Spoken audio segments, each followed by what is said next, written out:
Kabanata 21, si Zachary ay nakasuot ng pares ng shades at nakasuot ng off-white casual suit, mukhang malamig at mapang-akit. Hindi niya sinagot ang tanong ni Charlotte, bagkus ay hinubad niya ang itim na gintong singsing sa kanyang hintuturo, bago ito itinapon sa pool. Sa parehong mapang-akit na aura sa paligid niya, iniutos niya, kunin mo. Ha! Natigilan si Charlotte, hindi mo ari kung bakit ito ginagawa ni Zachary. Nagtaas ng maangas na kilay si Zachary. Mr. Knock, mayroon ba akong nasaktan sa iyo sa anumang paraan? Kinakabahang tanong ni Charlotte, kung may nagawa akong mali, humihingi ako ng tawad sa iyo. Kukunin mo ba o hindi? Pinananatiling tuwid at maigsi ni Zachary ang mga bagay. Ako, may gustong sabihin si Charlotte, ngunit natatakot siya na baka mawalan siya ng trabaho. Kaya, wala siyang pagpipilian kundi sugpuin ang lahat ng kanyang mga hinaing at haborin ang kanyang leather na sapatos para makuha ang singsing nito sa pool. Sa sandaling pumasok siya sa pool, nagsimulang magtaltalan ang kanyang mga ngipin dahil sa lamig. Mas maaga noon ang taglamig, kaya ang tubig sa pool ay nagyayelo, lalo na kapag hamampas ang hangin. Nanginginig si Charlotte, ngunit kaya lang niya ibinaba ang kanyang ulo sa tubig para hanapin ang singsing nito. Sa recliner, ang mga labi ni Zachary ay sumilay sa isang mapang-akit na ngiti nang makita ito. Ang paghahanap ng tulad ng isang maliit na bagay sa isang malaking swimming pool ay karaniwang naghahanap ng isang karayom sa isang dayami. Niyakap ni Charlotte ang kanyang mga braso habang siya ay marahas na nanginginig. Makalipas ang mahigit kalahating oras, sa wakas ay nakita niya ang singsing. Siya ay galit na sumisid sa ibaba upang kunin ito. Sa oras na tumayo siya pabalik, ang kanyang buong katawan ay basang-basa. Inihagis niya ang kanyang mahabang buhok sa kanyang balikat at pinunasan ang tubig sa kanyang mukha, na sumisigaw sa tuwa, nahanap ko na. Ang sinag ng araw ay sumasalamin sa singsing, na nagpasilaw dito, at ang kanyang ngiti ay mukhang lalong maliwanag din. Kumerba ang mga labi ni Zachary sa isang malamig na ngiti habang sinenyasan siya ng daliri. Dali-daling lumabas ng pool si Charlotte at ibinalik sa kanya ang singsing. Narito ang iyong singsing, Mr. Knock. Inangat ni Zachary ang kanyang mga mata para tingnan siya, at unti-unting napuno ang kanyang tingin ng nag-aalab na pagnanasa. Kahit na walang make-up si Charlotte, ang kanyang dalisay at natural na kagandahan, pati na rin ang kanyang likas na marangal na ugali ay higit pa sa sapat upang mabawi ito. Dahil basang-basa na siya, ang kanyang puting blusa at itim na palda ay yamakap sa kanyang katawan, na ipinapakita ang kanyang perpektong hubog na figure, na ginagawang kaakit-akit ang kanyang hitsura gaya ng dati sa ilalim ng maliwanag na araw. Mr. Knock, nanginginig pa rin si Charlotte sa lamig at hindi napansin ang pagbabago ng ekspresyon ni Zachary. Inalis ni Zachary ang tingin at kinuha ang singsing sa kanya. Bago maglakad palayo sa hindi nagmamadaling bilis, iniwanan siya nito ng isang tagubilin. Palitan muli ang tubig, pagkatapos ay linisin bago umalis. Pinagmasdan ni Charlotte ang kanyang pag-atres at nagngangalit ang kanyang mga ngipin sa galit. Ano bang meron sa diablo na ito? Sinadya niyang ihagis ang singsing niya at ipakuha sa akin ang lahat para lang pahirapan ako. Ano bang ginawa ko sa kanya? Achoo, achoo. Isang ihip ng hangin ang dumaan, dahilan para manginig si Charlotte sa kanyang damit at bumahing ng ilang beses na magkasunod. Nang walang pagpipilian, inulit niya ang proseso ng paglilinis ng lugar at pagpapalit ng tubig sa pool. Nang matapos siya, kinuha niya ang isang bathrobe sa recliner at ibinalot sa halos nagyelo niyang katawan bago nagmamadaling bumaba. Tumutulo siya ng tubig at patuloy na bumabahing sa elevator. Ang gusto lang niyang gawin ay magmadali sa locker room para matuyo ang kanyang damit sa lalong madaling panahon. Sa kasamaang palad, nasagasaan niya si Wesley nang bumukas ang mga pinto ng elevator. Naghihintay ng elevator si Wesley na may hawak na dokumento. Nang makita si Charlotte na parang kalalabas lang sa shower ay agad na nagningning ang mga mata nito. Well, ano ang mayroon tayo dito? Hindi siya pinansin ni Charlotte at mabilis na naglakad papunta sa washroom. Samantala, sinundan siya ni Wesley nang walang pagdadalawang isip. Ang washroom sa pagpapalit ay maliit at bihirang gamitin ng sinuman. Nang isasara na ni Charlotte ang pinto, pumasok si Wesley at nilock pa ang pinto sa likod niya. Anong kalokohan ang ginagawa mo? Naalarma na sigaw ni Charlotte. Well, Charlotte. Tumingin si Wesley sa kanyang bathrobe at ninisian siya. Hindi ko alam na ganito ka kaambisyosa kay Mr. Noct. Ano? Naguguluhan si Charlotte. Bumaba ka mula sa level 68 at suot mo ang bathrobe ni Mr. Noct. Not to mention, you have the look of a licentious woman set free, so don't deny that you went up there ta. Sa tingin ko dapat kang sumuko. Si Mr. Noct ay ganap na wala sa iyong liga. Hinding-hindi siya mahuhulog sa isang second-hand na laruan na tulad mo. Baliw ka, si Charlotte ay hindi interesado sa pakikitungo sa isang hamak na tulad niya. Lumabas ka. Isa ka lang na segunda manong laruan na pinagod ni Hector sa pagtigil sa pag-arte ng napakarangal. Hinubad ni Wesley ang kanyang sando at tinitigan siya ng masama habang papalapit sa kanya. Imposible na magustuhan ka ni Mr. Noct, kaya bakit hindi ka pumunta sa akin? Member na ako ng upper management ng Divine Corporation na may taunang sweldo na 1,000,000. Naiinis ka sa akin. Pinandilatan siya ni Charlotte ng may sama ng loob. Sisigaw ako kapag lalapit ka. Sige, napatawa ng masama si Wesley. Hindi mo ba alam na lampas na ang oras ng trabaho ngayon, lahat ng nasa level 13 ay matagal na umalis, at tayo na lang dalawa ang natitira, at kung gusto kitang dalhin dito at ngayon, wala kang magagawa para pigilan ako. With that, hinubad niya ang shirt niya at sinuntok si Charlotte. Lumayo ka sa akin. Napasigaw si Charlotte at inilagay ang mga kamay sa harap niya para palayasin si Wesley. Ngunit nagawa pa rin ni Wesley na maipit siya sa lababo at akmang huhaborin ang bathrobe sa kanyang katawan. Biglang may narinig na tunog ng cellphone mula sa bulsa niya. Kaagad pagkatapos, ang pinto sa locker room ay bumukas ng malakas. Sa susunod na sandali, si Wesley ay sinipa, tumama sa pader bago dumulas sa lupa. Napahawak siya sa tiyan niya at napasigaw sa sakit. Bago pa man makapag-react si Charlotte ay pilit na hinawakan ang kanyang baba at itinaas pataas. Isang masungit at mayabang na mukha ang bumungad sa kanya, na nakakabigla sa kanyang kaibuturan. Mr. Noct, nakikipagkulitan sa isang lalaki sa trabaho. Gusto mo bang matanggal sa trabaho? Tinitigan siya ni Zachary ng matalim na tingin. Hindi. Mabilis na paliwanag ni Charlotte, pumunta lang ako dito para patuyuan ang mga damit ko, at si Mr. Holt ang pumasok at sinubukan pa akong sexually assault. Maaari mong tingnan ang mga surveillance camera sa labas kung hindi ka naniniwala sa akin. Hindi iyon ang nangyari, Mr. Noct, siya ang nanligaw sa akin. Umakyat si Wesley sa kanyang mga paa at galit na nagpaliwanag. Mr. Noct, maaaring hindi mo alam ito, ngunit si Charlotte ay palaging isang walang kabuluhang bitch. Bam! Si Wesley ay muling sinipa ni Zachary sa lupa bago niya natapos ang kanyang pangungusap, na tumalsik ng isang subaw ng dugo sa kanyang bibig. Ipinahid ni Zachary ang talampakan ng kanyang sapatos sa carpet, para bang nadumihan ni Wesley ang kanyang sapatos. Pakiusap, hayaan mo akong magpaliwanag, Mr. Noct. Napahawak si Wesley sa kanyang dibdib at humalukip-kap. 5 taon na kaming magkakilala ni Charlotte, at nanliligaw siya sa akin. Kung magsabi pa siya ng isa pang salita, putulin mo ang kanyang dila. Utos ni Zachary na may nakakamatay na tingin. Oo, sir. Hinatak ni Ben si Wesley at inipit sa dingding gamit ang kamay sa leeg. Habang sinasakal ni Ben ang buhay mula sa kanya, nanlaki ang kanyang mga mata sa takot at nanginginig ang kanyang buong katawan. Natigilan din si Charlotte. Hindi niya inaasahan na magiging napakalupit ni Zachary, o talagang naniniwala sa kanya. Maya-maya lang ay humakbang si Zachary papunta sa kanya at nilamon ang kanyang maliit na katawan gamit ang kanyang matayog na sarili.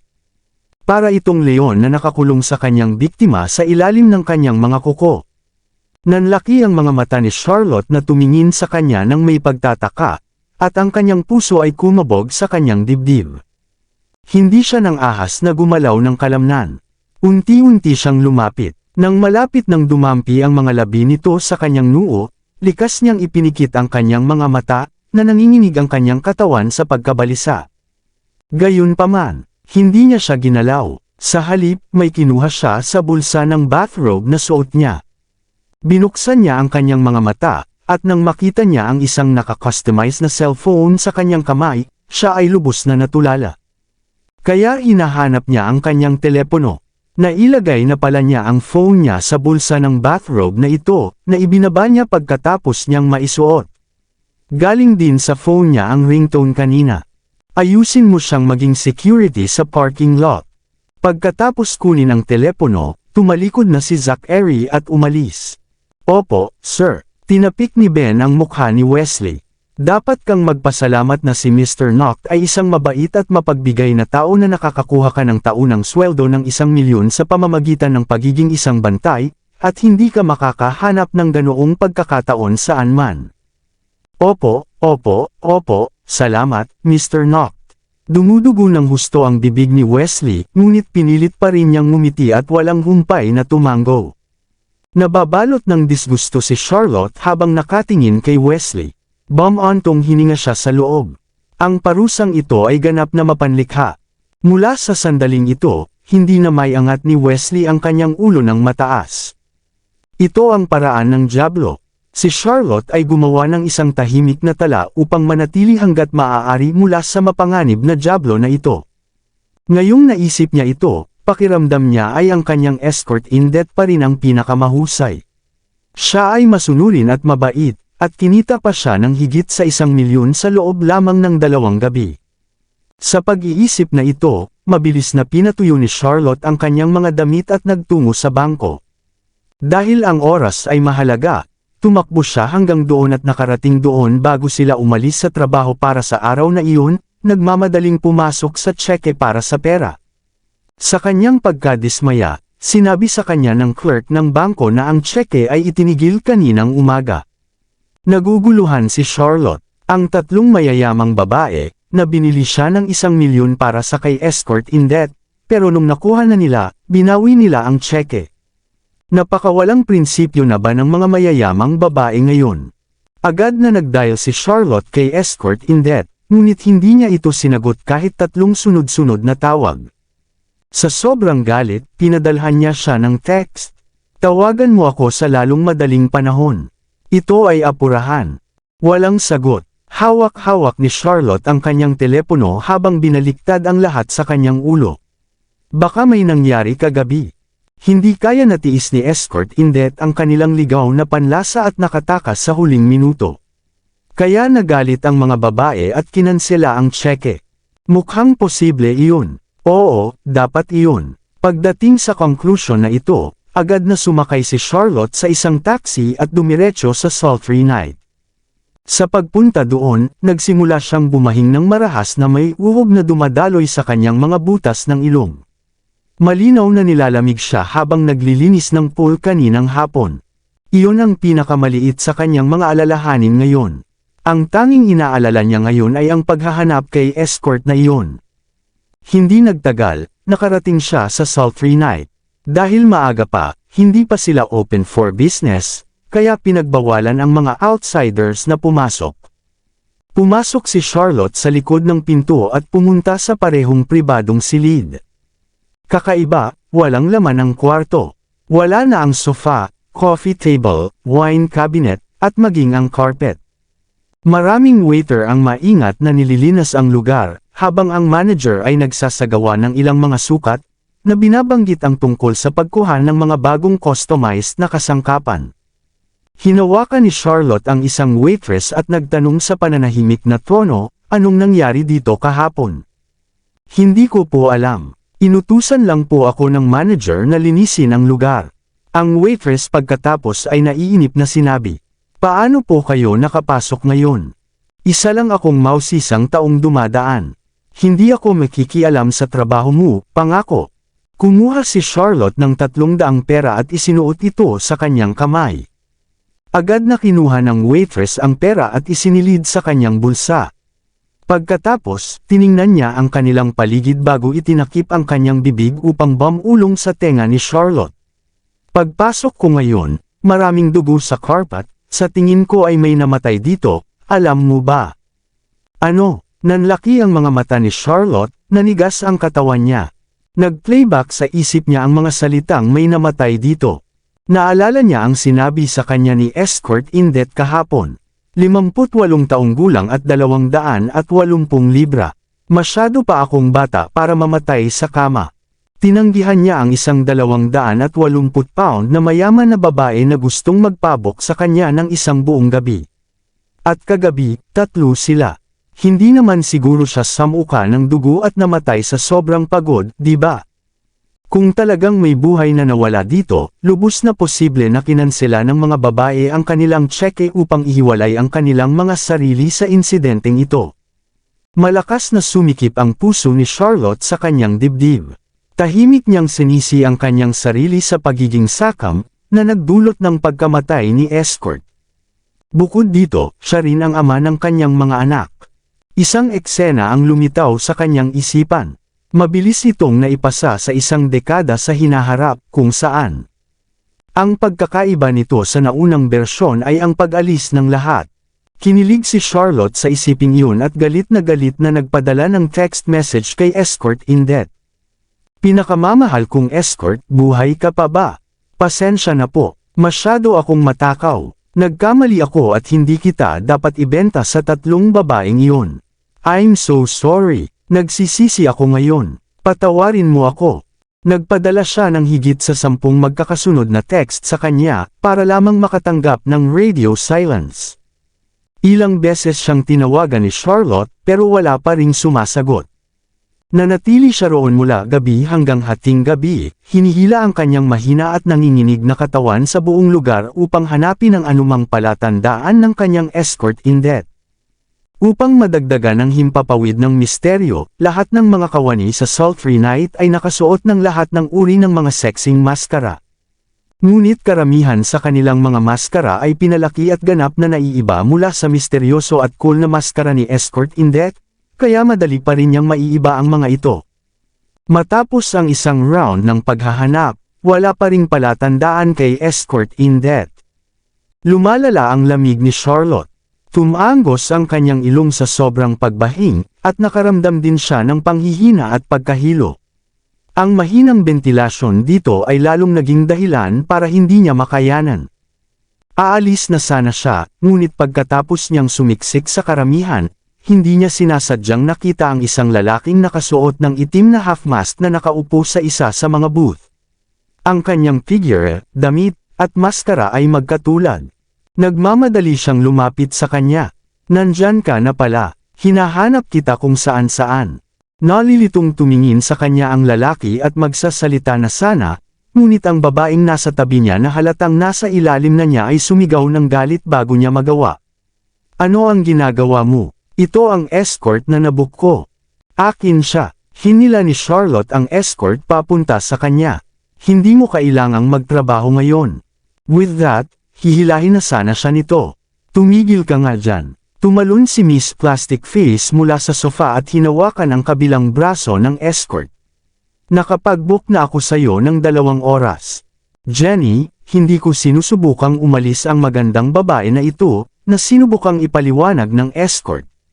Natigilan si Charlotte nang marinig ang medyo impit nitong boses. Hindi siya. I think I got the wrong person. Bitch. Ang lakas ng loob mong hawakan ang pag-aari ko. Bago pa makapagpaliwanag si Charlotte, sumulong na si Miss Plastic Face at itinulak siya sa sofa. Ipinatong ni Charlotte ang kanyang mga kamay sa kanyang harapan habang nilalabanan siya nito. Sa una ay medyo magkatugma sila, ngunit ang 3 sa mga kaibigan ng babae ay sumugod upang tulungan siya. Hindi nagtagal, sumiklab ang isang ganap na catfight. Tinakpan ni Charlotte ang kanyang ulo gamit ang 2 kamay, na nakakulot na parang pagong. Magkagayunman, dumanas pa rin siya ng mahinang pambubugbog at marami na rin sa kanyang buhok ang natanggal.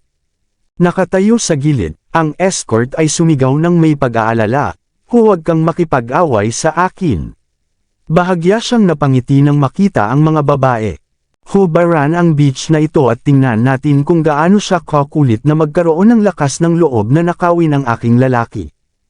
Ang mga babae ay sumigaw ng digmaan at nagsimulang punitan ang mga damit ni Charlotte. Ang isa sa kanila ay nakahawak pa sa kanyang lalamunan, at naghahanda na bigyan siya ng isang mahigpit na sampal. Biglang pinikit ni Charlotte ang kanyang mga mata, ngunit hindi dumating ang sampal, at wala na ang mga babaeng humihila sa kanyang damit. Ilang sigaw ang tumusok sa hangin. Dahan-dahan iminulat ni Charlotte ang kanyang mga mata at nakita niyang lumipad sa himpapawid ang escort na napagkamalan niyang kanya, na humahampas sa mga babae. Nakahandusay sa sahig, ang iilan sa kanila ay mukhang miserable. Umangat ang ulo ni Charlotte at mula sa pagkakahiga niya sa sofa, at nakita niya ang isa pang kamukha ni escort in death. Nakasuot siya ng isang misteryosong kalahating maskara, ang kanyang payat na figure ay tila malamig at walang pakialam sa ilalim ng mga ilaw. Kahit sa madilim na lugar, kumikinang pa rin ang kanyang napakalalim na mga mata sa kagandahan at ningning. Iniunat niya ang isang kamay sa kanya, na nagpa-freeze sa kanyang kinatatayuan. Bago niya namalayan, hinila na siya ng malakas nitong braso at papalapit sa mga braso niya. Sa sandaling ang pisngi ni Charlotte ay idiniin sa kanyang malakas na dibdib, ang tunog ng kanyang matatag na tibok ng puso ay pumuno sa kanyang mga tainga. Itinaas niya ang kanyang ulo, at ang pagkagulat sa kanyang mukha ay makikita sa kanyang hindi matukoy na mga mata. Paano mo napagkakamalan na may utang ka? Binigyan ni Zachary ng mahinang katok ang ulo ni Charlotte, na binigyan siya ng isang paratang na tingin. Sa wakas nandito ka na ba? Ang gulat na tingin ni Charlotte ay lumipat mula sa kanyang mukha patungo sa kanyang katawan at napunta sa kanyang pagkalalaki. Maraming salamat sa lahat ng sumusubaybay. Please subscribe and follow my YouTube and Facebook channel, Filipino Novel. Maraming salamat po. Kabanata 25.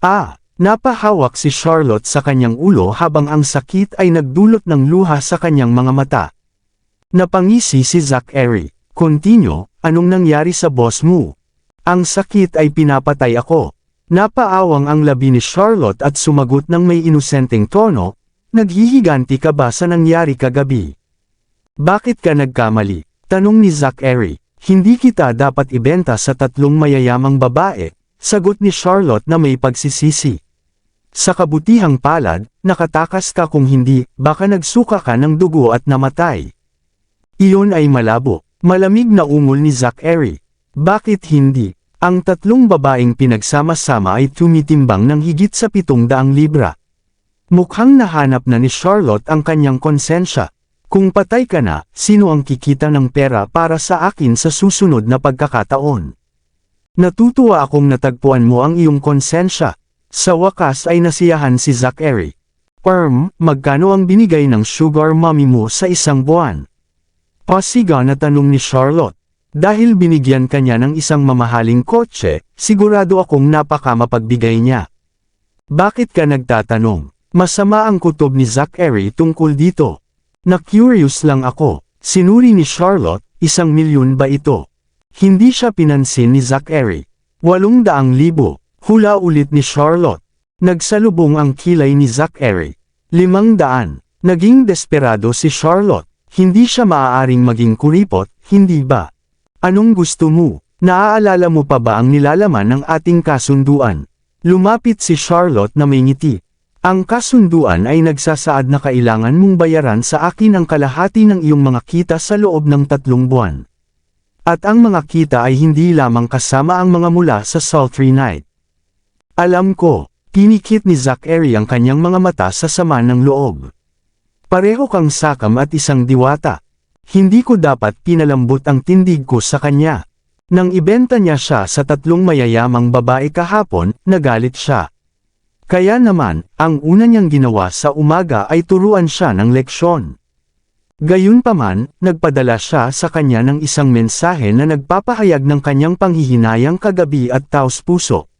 Gayun din, narinig niya mula sa manager ng sultry night na hinihintay siya nito mula gabi hanggang hating gabi. Kaya naman, hindi niya maiwasang pumunta sa sultry night para tingnan siya. Pagkatapos ay nakita niya itong nakikipag-away sa ilang iba pang mga babae para sa kanya. Noon ay muli niya itong niligtas. Akala niya ay taos-puso itong pinagsisihan ng kanyang ginawa. Pero hindi niya inaasahan na gusto lang nitong kumita ng pangmatagalan gamit siya bilang escort. Iyon ay bahagi ng ating kasunduan. Sa pag-aalalang magalit siya, hinila ni Charlotte ang kanyang braso at hinikayat siya. Sa totoo lang, magandang magkaroon ng sugar mommy na mag-aalaga sa iyo. Ang matatag na kita ay tiyak na mas mahusay kaysa sa mga individual na kliyente sa sultry night, ngunit mas mabuti kung magtatrabaho ka sa parehong lugar. Habang nagpapatuloy siya, hindi niya napansin na dumilim na ang mukha ni Zachary. Maaari kang makakuha ng ilang mga sugar mommies kung ang bawat isa sa kanila ay magbibigay sa iyo ng 500,000, ang 10 sa kanila ay nangangahulugang makakakuha ka ng 2.5 milyon. Bago pa siya makatapos, biglang nilagay ni Zachary ang kamay niya sa likod ng ulo niya at hinila siya palapit sa kanya. Tumanggaw siya, hindi na ba masakit? Ha! Sandaling natigilan si Charlotte bago siya nakaramdam ng kaba. 1 pulgada na lang ang layo nila sa isa't isa. Nararamdaman niya ang hininga nito at ang malahayop na pangangibabaw nito. Naging tense at delikado ang kapaligiran. Nang mapansin niyang may mali, mabilis na humingi ng tawad si Charlotte. Huwag kang magalit, nagmumungkahi lang ako kung sa tingin mo ay sobra-sobra ang aking mga hinihingi. Maaari nating hatiin ang iyong allowance ng 60 at 40 para sa akin. Sa tingin ko hindi pa sapat ang paghihirap mo ngayon. Kinurot ni Zachary ang kanyang baba at sinapo ang kanyang mga labi gamit ang kanyang hinlalaki. Mukha siyang pinag-iisipan kung paano lalamunan ang kanyang biktima. 30-70. Mabilis na mungkahi ni Charlotte. Hindi ka makakaasa ng 2080. Lumabas ka. Biglang inihinto ni Zachary ang sasakyan sa gilid. Escort, huwag kang magalit. Lumabas ka. Sigaw ni Zachary nang biglang nanlamig ang sasakyan. Sa sobrang takot ni Charlotte ay pilit niyang tinanggal ang kanyang seatbelt. Naubusan na ng pasensya, pinaalis siya ni Zachary sa sasakyan. Nakahandusay si Charlotte sa lupa na parang paloka. Nagkakamot at nahiwa, nag-aapoy ang mga palad at tuhod sa sakit. Sa kanyang likuran, ang Aston Martin ay mabilis na umalis at iniwan siya sa alikabok. Nanginginig sa lamig si Charlotte habang nakakaawa niyang binuhat ang sarili. Napagtanto niyang nag-iisa siya sa isang mataas na tulay. At naubusan ng battery ang phone niya. Siya ay nasa bingit ng pagbagsak sa mga luha. Bakit lahat ng lalaki malupit? Ganyan ang amo na nakilala niya sa araw at ganoon din ang escort sa gabi. Wala sa mga sasakyang dumaan sa kanya ang bumagal. Matapos ang 1 oras sa labas ng malamig, nagawa niyang huminto ng taxi. Mabilis itong pinigilan ni Charlotte sa pamamagitan ng paglundag sa harapan ng nakabuka ang mga braso. Nang gabing iyon, si Charlotte ay giniginaw at nakatulog ng mahimbing na kahit ang alarma ay hindi siya magising. Pagdating ng umaga, ginising siya ni Mrs. Barry. Habang kinakaladkad niya ang sarili para maghilamos, sumasakit ang buong katawan niya. Nang malaman ni Mrs. Barry na nilalamig siya, dali-dali siyang nagtimpla ng mainit na tsaa. Pumunta si Robbie sa medical kit at nakakita ng gamot para sa sipon. Dinalhan din niya si Charlotte ng isang basong mainit na tubig. Mommy, kapag natapos mo na ang almusal, kailangan mong inumin ang iyong gamot. Napakabait mong bata, Robbie. Gumamit si Charlotte ng tissue para takpan ang ilong niya. Late na ako nagising ngayon at mahuhuli na si Mrs. Barry sa boss, okay. Mommy, don't worry, ako na ang bahala kina Jamie at Ellie. Bilang isang matanda, ipinakita sa ekspresyon ni Robbie na sabik siyang gampanan ang responsibilidad. Mommy, hindi ka dapat pumunta sa trabaho sa halip, magpahinga at magpatingin sa doktor. Sumama ang loob ni Ellie sa kanyang ina habang tinutulungan niya si Charlotte na linisin ang kanyang ilong gamit ang kanyang mabilog na mga kamay. Magiging maayos din ako pagkatapos uminom ng gamot. Patuloy na umiinom ng tubig si Charlotte dahil sumasakit din ang lalamunan niya. Bubuhusan kita ng tubig, alok ni Ellie. Nang maubos ni Charlotte ang tubig, kinuha ni Ellie ang walang laman na baso at nagsalin ng isa pa. Mommy, ito ang inihanda kong gamot para sa sipon para sa iyo, dalhin mo sila sa trabaho. Inilagay ni Robbie ang malamig na gamot sa isang maliit na kahon at inilagay sa handbag ni Charlotte. Salamat Robbie at Ellie. Ipinagmamalaki ni Charlotte ang kanyang mga anak. 3 lang sila pero sobrang bait. Sa sandaling iyon, nalaman niyang wala na si Jamie at mabilis na nagtanong, nasaan si Jamie? Si Jamie ay nanunood kay Fifi na tumae. Itinuro ni Ellie ang kanyang mabilog na mga braso patungo sa balkonahe. Nakatayo si Jamie sa isang maliit na bangko at matamang nakatitig kay Fifi na nakakulong. May hawak siyang patpat sa kanyang kamay at walang nakakaalam kung ano ang kanyang ginagawa. Sa loob ng kulungan, nakatayo doon si Fifi nang hindi gumagalaw. Habang lumilibot ang mga mata nito sa paligid, iniunat nito ang leeg at pilit na tumae. 2 beses siyang nagising sa kalagitnaan ng gabi para tingnan kung tumae si Fifi. At kaninang umaga, ganoon din ang ginawa niya, natatawang kwento ni Mrs. Berry. Marahil ay iniisip niya na palalabasin ni Fifi ang piraso ng ginto. Sa tingin ko ay hilig kong maniwala kay Jamie. Kumunot ang kilay ni Robbie at seryosong tumingin. Siguro, totoo ang kwento niya. Jamie, halika na at mag-almusal ka. Tawag ni Mrs. Berry. Lumapit si Jamie kay Charlotte, Mommy, tumae si Fifi. May ginto ba? Parang balisa si Ellie. Hindi, sinuri ko ito gamit ang isang stick. Puno pa rin ng pag-asa si Jamie. Siguro, sa susunod lalabas na. Pagkatapos nito, inutusan niya si Mrs. Berry na may seryosong tono, Mrs. Berry, tulungan mo akong suriin kung si Fifi ay tumatae ng anumang ginto habang ako ay nasa labas. Sige, babantayan ko siya para sa iyo kung talagang may ginto, itatago ko ito para sa iyo. Nakangiting sagot ni Mrs. Berry. Ngayon, kumain ka na ng almusal mo. Pagkatapos ng almusal, pinaalis niya ang 3 bata habang pumara si Charlotte ng taxi papunta sa trabaho. Sa taxi, walang tigil siyang bumahing habang patuloy na tumutulo ang uhog mula sa kanyang ilong.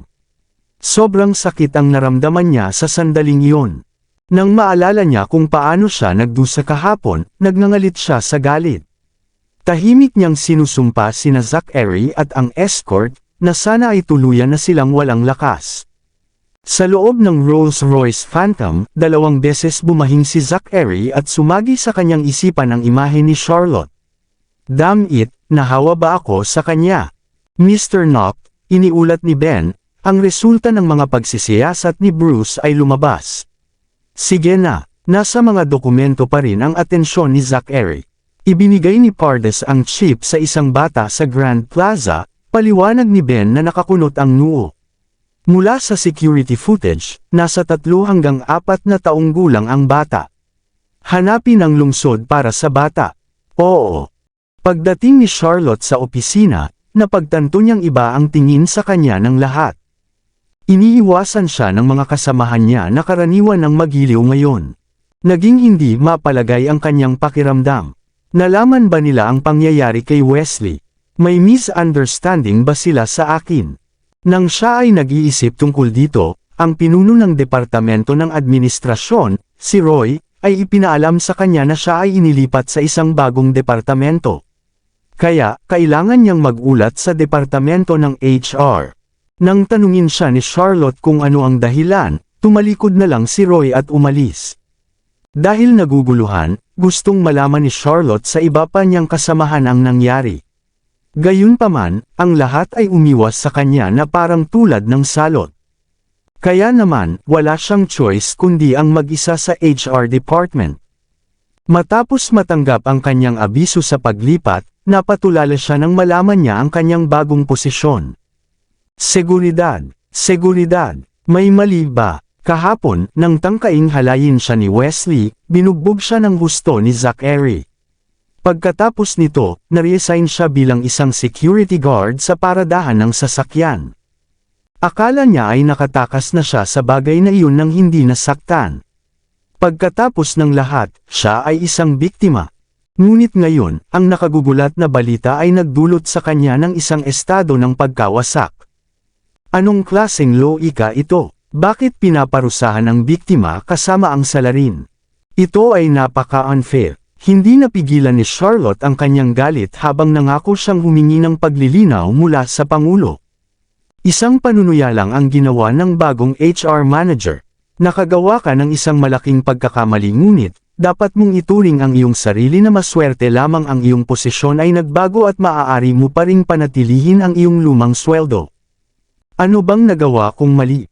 Tama na sa mga tanong mo, kung hindi ka nasisiyahan, umalis ka na. Ikaw, hindi nakaimik si Charlotte. Fine, the company belongs to the devil kaya nagagawa niya lahat ng gusto niya. May punto ba ang pangangatwiran sa kanya?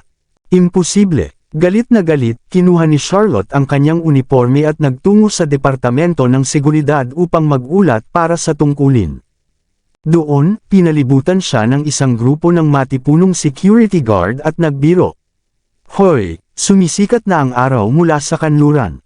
Ang mga security guard sa Divine Corporation ay palaging lalaki. Ngayon, mayroon talaga kaming unang babaeng security. Maganda rin siya. Paano napunta dito ang napakagandang Diyosa? Tiyak na nasaktan niya ang dyablo. Nanlumo si Charlotte. Sigurado na siya ngayon na nabalisa na niya ang dyablo nang hindi niya nalalaman. O kung hindi, bakit paulit-ulit niyang pinaparusahan siya? Tama na. Oras na para magtrabaho, tahol ng kapitan ng mga gwardya sa grupo ng mga batang gwardya. Sinabi niya kay Charlotte, mukhang malaki sa iyo ang iyong uniforme, kaya tiisin mo na lang muna ito sa ngayon. Salamat. Hindi napigilan ni Charlotte ang bumahing. May sipon ka ba? Magiliw na tanong ng kapitan sa kanya. Ngayon ang unang araw mo sa trabaho kaya malamang na hindi ka pamilyar sa iyong istasyon. Salamat. Labis ang pasasalamat ni Charlotte. Tara na. Iniabot ni David kay Charlotte ang isang security cap at inakay siya patungo sa paradahan ng sasakyan. Dahil sobrang laki ng unipormeng suot ni Charlotte, para siyang bata na nakasuot ng pang-adultong damit. At ito ay mukhang lubos na nakakatakot. Kung hindi dahil sa sinturon, anumang oras ay mahuhulog na ang kanyang pantalon. Pagdating nila sa car park, may dumating na puting Bentley. Hinila ni David si Charlotte para salubungin ito. Malumanay na tanong ni Charlotte, bakit kailangang gawin ito ng mga security guard? Ang mga doorman ay responsable para sa pasukan ng paradahan ng kotse. Hindi nakaimik si Charlotte at walang choice kundi sundan siya. Nang buksan ni David ang pinto ng Bentley, isang matangkad at mag-ara na lalaki ang lumabas sa kotse. Napailing si Charlotte nang makita siya. Siya ito. Salamat. Si Hector ay maamo at matikas gaya ng 4 na taon na ang nakararaan. Ang kanyang puting kasuotan ay nagpatingkad sa kanyang matangkad na figure at nagmukhang lalong marangal. Mabilis na tumalikod si Charlotte para hindi siya makilala. Tumabi ka. Itinulak ng bodyguard ni Hector si Charlotte sa tabi habang inihatid niya si Hector patungo sa elevator. Nakasuot ng mababa ang kanyang cap, nagtago si Charlotte sa likod ng isang haligi at maingat na pinanood si Hector. Nakasuot pa rin siya ng silver-rimmed glasses at may malabong ngiti sa mukha. Kahit sinong makakita nito ay mabibighani.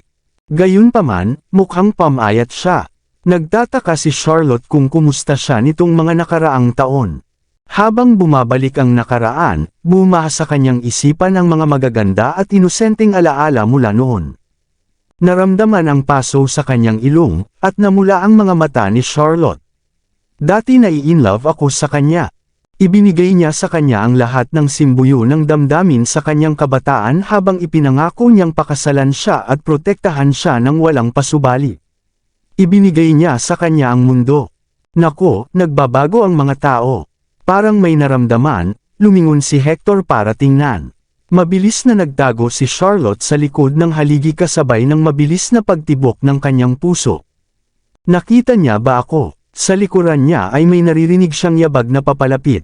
Siya ay labis na kinakabahan dahil ayaw niyang makita siya nito sa mga ganoong sitwasyon. Habang palapit ng palapit ang mga yabag ay lalong bumibilis ang tibok ng puso niya. Nang nasa likuran na niya sila, natarante siya at nagsimulang tumakbo.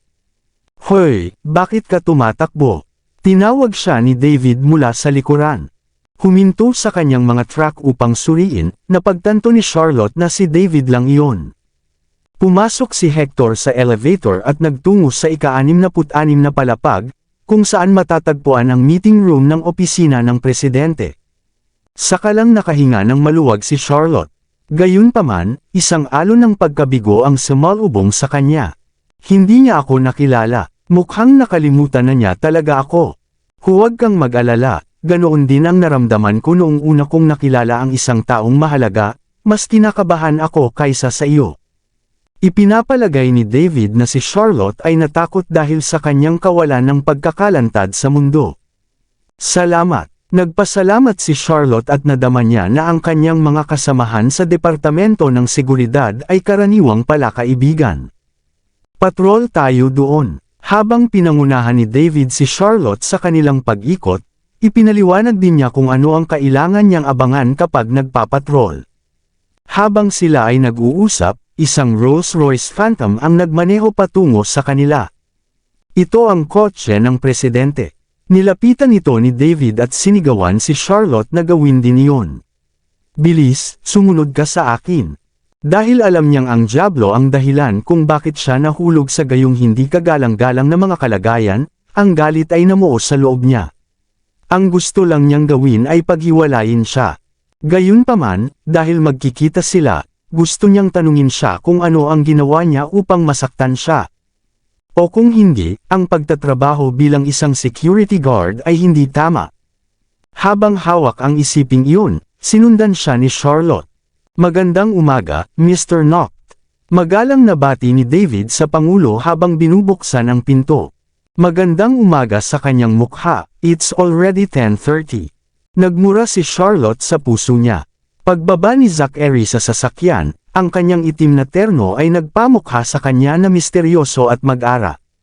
Kasama ang kanyang gwapo ngunit malamig na mukha. Nakakainis talaga ang itsura niya.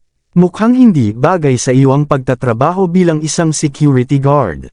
Nang makita ni Zachary ang sama ng loob ni Charlotte, pinahiran niya ng asin ang mga sugat nito. Marahil, ang pagiging isang tagapaglinis ay mas angkop. Saglit na natigilan si Charlotte bago mabilis na tumayo sa atensyon. Magandang umaga Mr. Noct. Nakakatuwang makita ka rito, nakapag-almusal ka na ba? Oo naman, bakit hindi?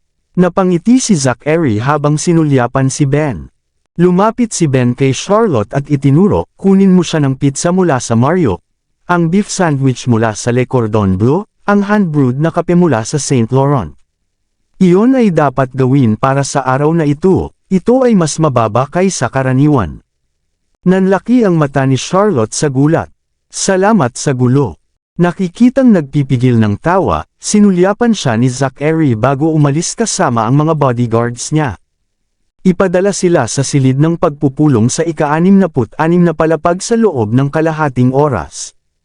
Matapos turuan si Charlotte, naabutan ni Ben si Zachary. Nakatayo doon si Charlotte na gulat na gulat. Siya ay nag-alok na bumili ng almusal bilang kagandahang loob at hindi inaasahan na ang dyablo ay kukunin siya dito, lalo na sa paggawa ng ganoong kahilingan. Kabanata 30. Ang ilang mga restoran ay kabilang sa pinakasikat sa HCT at ang isa ay kailangang magpareserba kalahating buwan ng maaga.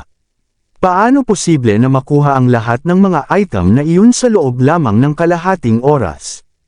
Halatang ginugulo niya ako. Siya nga pala. Lumingon si Ben upang idagdag. Kung hindi mo makuha ang mga ito sa loob ng kalahating oras, mangyaring maging handa na ilipat sa departamento ng janitorial. Naramdaman ni Charlotte ang pagnanais na kumuyam ang kanyang mga kamao at sumigaw, magre-resign na ako. Nang gumalaw ang mga labi niya ay bumara na sa lalamunan niya ang mga salita. Sa sandaling iyon, pumasok na si Zachary sa elevator. Nang lumingon siya ay ngumiti ito ng masama sa kanya. Ako, bago pa siya makapagsalita ay sumara na ang pinto ng elevator. Napapikit ng mariin at nagngangalit ang mga ngipin, sinisigawan niya ang sarili dahil sa pagiging inutil. Charlotte, naputol ang kanyang pag-iisip dahil sa boses ni David. Ayos ka lang ba? Okay lang ako. Parang naiiyak si Charlotte. Dapat tumahimik na lang ako. Bakit pa ako nag-alok na bumili ng almusal ng devil? Ang dyablo. Ang ibig mong sabihin ay Mr. Noct. Biglang kinabahan si David. Huwag mong hayaang mahuli ka ng sinuman na nagsasabi niyan o matatapos ka sa susunod, hindi mo siya dapat tawaging ganyan. Ngayon ano ang gagawin ko? Napaluha si Charlotte. Imposibleng bilhin ang lahat ng mga bagay na iyon sa loob ng kalahating oras. Hindi ko pa naririnig ang tungkol sa mga bagay na iyon dati. Binigyan siya ni David ng isang nakikiramay na tingin. Hindi pa ako nakakapunta sa mga ganoong high-end na lugar. Kadalasan, kumakain kami sa restaurant sa ikapitong palapag. May kantin ba sa ikapitong palapag? Nagulat si Charlotte. Bago ito, kumakain lang ako sa ika-21 palapag. Ang restaurant sa ikapitong palapag ay naghahain ng lokal na pagkain habang ang isa sa ika-21 palapag ay naghahain ng mga internasyonal na lutuin. Ang karamihan sa mga naka-white collar na staff na tulad mo ay dumadagsa sa ika-21 palapag habang ang mga blue collar na tulad namin ay pumupunta sa ikapitong palapag. Alam ko na ang gagawin.